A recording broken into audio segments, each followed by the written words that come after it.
On April 12, 1951, in a packed congressional chamber thick with suspicion and flashbulbs, John Garfield raised his right hand and swore to tell the truth, even as the truth threatened to erase him. Accused of disloyalty to his country, suspected of hidden allegiances, and judged not by evidence, but by fear, he sat before the House Un-American Activities Committee, knowing that whatever he said would destroy him. This was not a performance. This was the moment the most emotionally raw actor in Hollywood realized that silence itself could be a death sentence. Welcome to Starlet Mystery. Long before Washington turned him into a symbol of political hysteria, John Garfield was a frightened boy shaped by loss. He was born Jacob Julius Garfinkel on March 4, 1913, in New York City's Lower East Side, a place where immigrant families crowded into narrow apartments and survival came before dreams. His parents, David and Hannah Garfinkel, were Russian Jewish immigrants who carried the weight of displacement and hardship into their marriage. Money was scarce, tempers were short, and affection was a luxury rarely afforded. Jacob absorbed tension as an atmosphere. It surrounded him, filled him, and trained him early to expect pain. His childhood was shattered completely on January 25, 1922, when his mother, Hannah, died suddenly after collapsing on the street. Jacob was only 9 years old. The loss was swift, public, and permanent. Some accounts suggest her death followed a heated argument at home, a detail that would haunt the boy with guilt and confusion. What mattered most was not how she died, but what her absence created. From that day forward, Jacob became volatile, withdrawn, and uncontrollable. His grief turned inward and then outward, expressed through fights, defiance, and a refusal to trust anyone who claimed authority over him. Unable to manage him, his father sent Jacob to live with relatives. The feeling of abandonment deepened. He was shuffled between homes and reform schools throughout the 1920s, labeled delinquent and dangerous. Teachers saw menace where there was pain. Institutions attempted discipline where there was trauma. Each rejection reinforced his belief that the world was hostile and that survival required aggression. This emotional armor would later become his most powerful artistic weapon. A turning point arrived during the chaos of the Great Depression. In 1929, Jacob was enrolled at the Heckscher Foundation for Children, an experimental school designed to rehabilitate troubled youth through creative expression. It was here that he encountered acting for the first time. On stage, something unlocked. He did not need to explain his anger. He could inhabit it. Teachers noticed a startling transformation. The boy who could not be controlled suddenly became focused, electric, and emotionally fearless. Acting did not calm him. It gave him permission to exist as he truly felt. By 1932, Jacob was studying drama seriously, drawn to instructors who encouraged emotional honesty over polish. He found his spiritual home with the group theater, a radical collective dedicated to realism and psychological truth. The group theater did not create characters, it excavated them. Under this philosophy, Jacob learned to mine his own wounds for authenticity. He did not act in rage. He remembered it. He did not simulate despair. He revisited it. This method shaped him permanently, blurring the line between his inner life and his performances. The group theater also immersed him in an environment steeped in political awareness.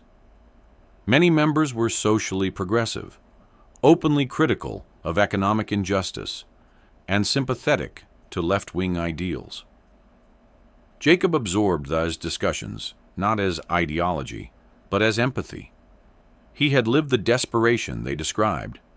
He understood exploitation intuitively. At the time, these beliefs felt human, not dangerous. No one could imagine how lethal they would later become. Jacob made his Broadway debut in 1935, earning attention for his ferocity and vulnerability. Producers saw something rare. He did not project charm. He radiated truth. Hollywood soon took notice, and in 1937, Warner Brothers signed him to a contract, transforming Jacob Julius Garfinkel into John Garfield. The name change was strategic, designed to erase ethnicity and package intensity into something sellable. Garfield accepted the change without protest. Survival had always required compromise. His screen debut came with Four Daughters, released on October 22, 1938. As Mickey Borden, a bitter musician doomed by his own impulses, Garfield stunned audiences. He did not play sympathy. He demanded it. His performance earned him an Academy Award nomination and instantly redefined masculine vulnerability on screen. He was not heroic. He was broken, and audiences recognized themselves in him. Almost overnight, Garfield became Hollywood's embodiment of the working-class outsider. Throughout 1939 and 1940, Warner Bros. Cast him as boxers, criminals, and restless young men crushed by circumstance. Films like They Made Me a Criminal and Castle on the Hudson mirrored his own emotional biography. He brought a street-level realism that contrasted sharply with the studio-manufactured elegance of the era. Critics noticed. Executives worried. Garfield could not be molded. He refused to soften. Behind the scenes, his personal life was equally turbulent. He carried unresolved grief, an explosive temper, and a fear of abandonment that surfaced in his relationships. Acting consumed him because it had to. Without it, the anger returned, uncontained. Some reports suggest he struggled with emotional instability during this period, though his work ethic never faltered. He was driven not by ambition, but by necessity. Acting was not his career. It was his survival mechanism. As the 1940s progressed, Garfield's reputation grew. He was admired by peers and feared by studio heads who sensed his independence. He resisted typecasting, questioned authority, and gravitated toward roles that exposed corruption and moral compromise. Unknowingly, he was laying the groundwork for his own undoing. The industry was changing. Patriotism was being weaponized, and the traits that made Garfield authentic were about to be recast as suspicious. By the end of 1941, as America entered World War II, Garfield stood at the threshold of stardom, unaware that the very qualities that elevated him would soon place him under a microscope. His past, his politics, and his refusal to perform obedience were already being quietly noted. The shadow had begun to form. As the 1940s advanced, John Garfield's ascent in Hollywood seemed unstoppable. Yet the pressure shaping him grew heavier with every success. By 1942, he was no longer just a promising young actor. He was a symbol of a new American masculinity, one stripped of glamour and built instead on raw nerve and emotional exposure. Audiences believed him because he appeared to carry the weight of lived experience in every frame. That belief became his greatest asset, and, quietly, his greatest vulnerability. During World War II, Garfield was classified as unfit for military service due to a chronic heart condition first identified in 1943, a diagnosis that unsettled him deeply. While many of his contemporaries served, he remained behind, contributing through war bond tours and public appearances. Some critics whispered that his absence from combat reflected poorly on his patriotism, a suspicion that would later resurface with far greater force. Garfield internalized the shame, even though his condition was genuine. His body, like his mind, was already showing signs of strain.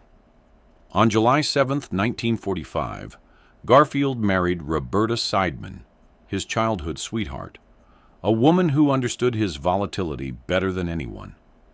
Their relationship was rooted in shared history, but it was never peaceful. He was intense, demanding, and emotionally unpredictable. She was loyal, resilient, and increasingly burdened by his inner storms. Together, they would have 3 children, and fatherhood softened him in brief moments, yet it also amplified his fear of failure. He desperately wanted to be present, but his work and emotional instability kept pulling him away.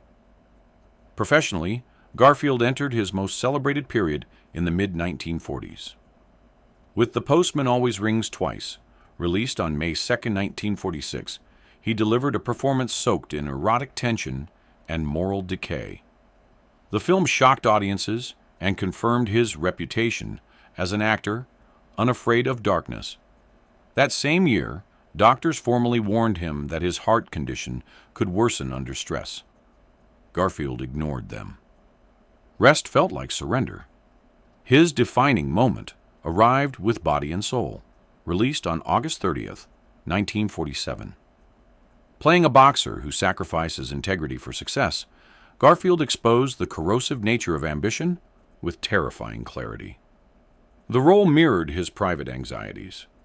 He was a man rising fast in an industry that demanded compromise, terrified of what he might become if he gave in. The performance earned him another Academy Award nomination and placed him among Hollywood's elite. Yet behind the acclaim, fear was tightening its grip. That fear had a name: the House Un-American Activities Committee. By 1947, HUAC had turned its focus aggressively toward Hollywood. Writers, directors, and actors were summoned, interrogated, and publicly humiliated. The Hollywood 10 were cited for contempt in November 1947, and the blacklist began its silent spread. Garfield watched colleagues disappear from screens, their names erased, as if they had never existed.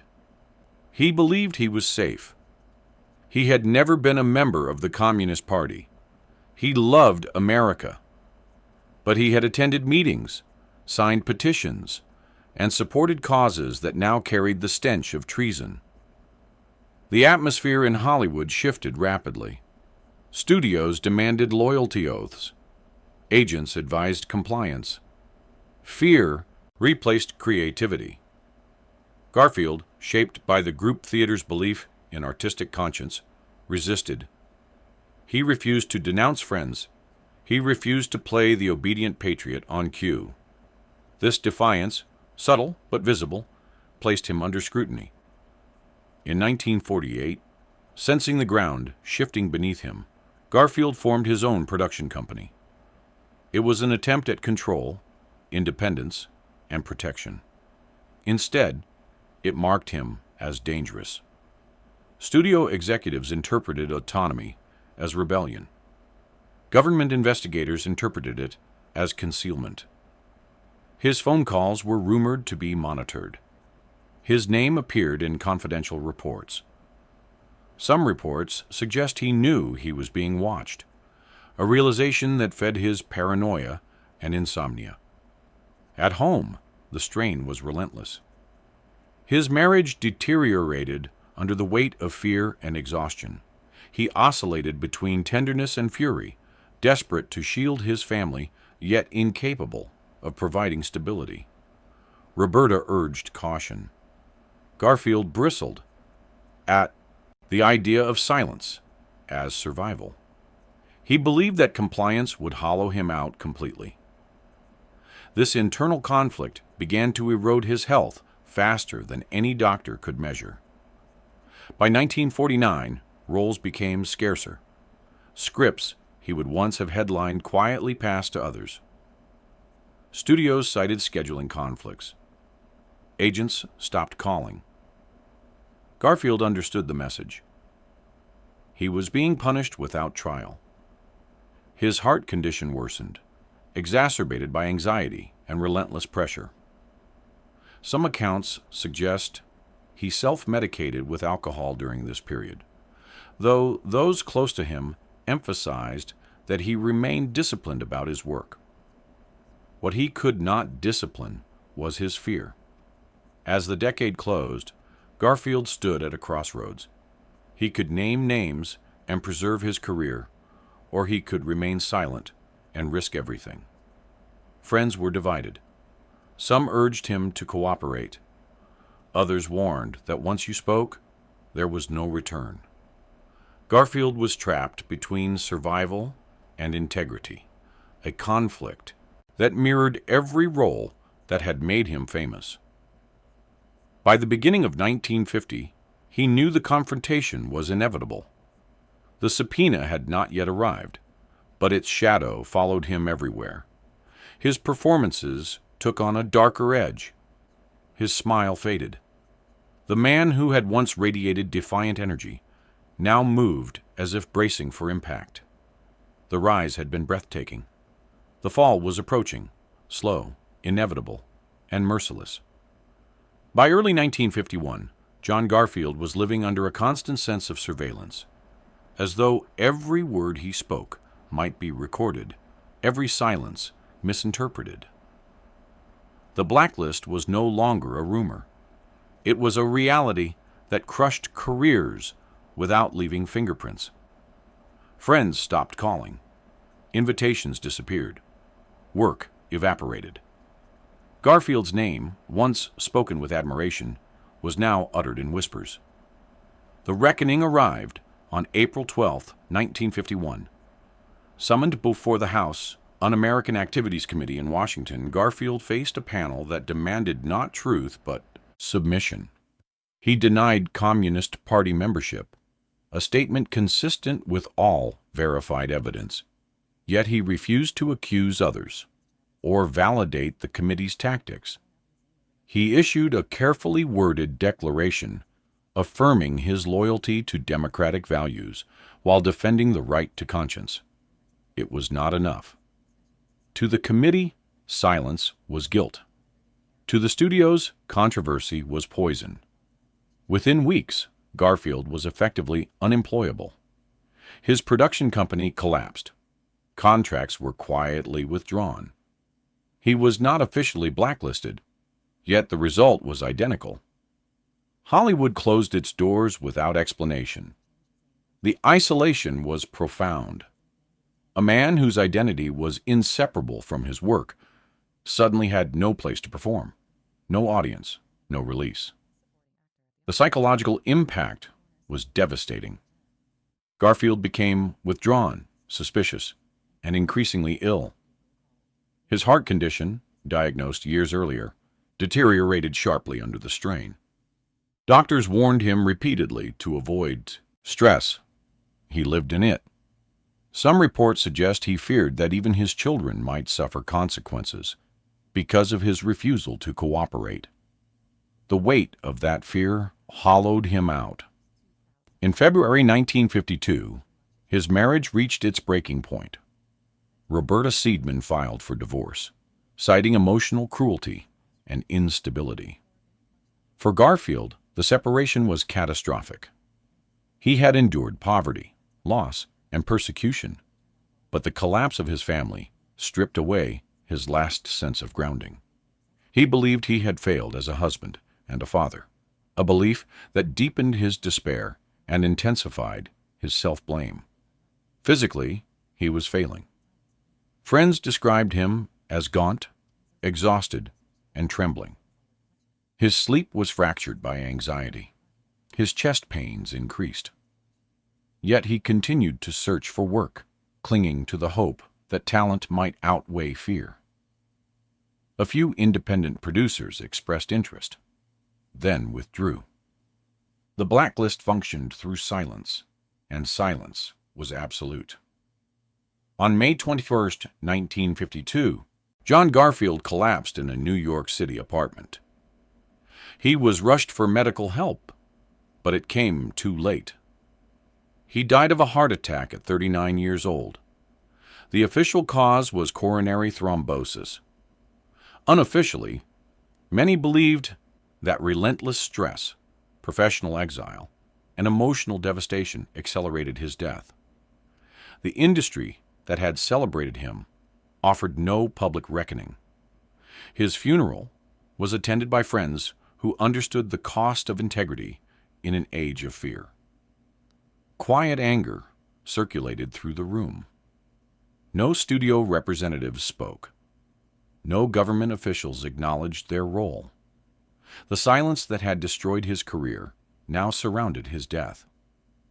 In the years that followed, the blacklist slowly unraveled. By the early 1960s, some artists were quietly rehabilitated. Apologies were issued in private. Regrets were expressed too late. John Garfield was not among the redeemed. He could not be restored. He could only be remembered. As film history evolved, his influence became impossible to ignore. Actors who defined a new era of realism carried traces of their work. His performances revealed masculinity as fragile, conflicted, and deeply human. He had broken Hollywood's emotional facade before the culture was ready to accept it. That courage cost him everything. John Garfield's legacy is not confined to the films he made, but to the stand he took. He refused to trade his conscience for survival. He refused to betray others to save himself. In doing so, he exposed the cruelty of a system that demanded obedience over truth. His life remains a cautionary tale and a quiet act of resistance. In the flickering images he left behind, his eyes still burn with urgency and defiance. They remind us that art drawn from truth is dangerous in times of fear, and that sometimes the most devastating tragedies are not written as crimes, but as silence.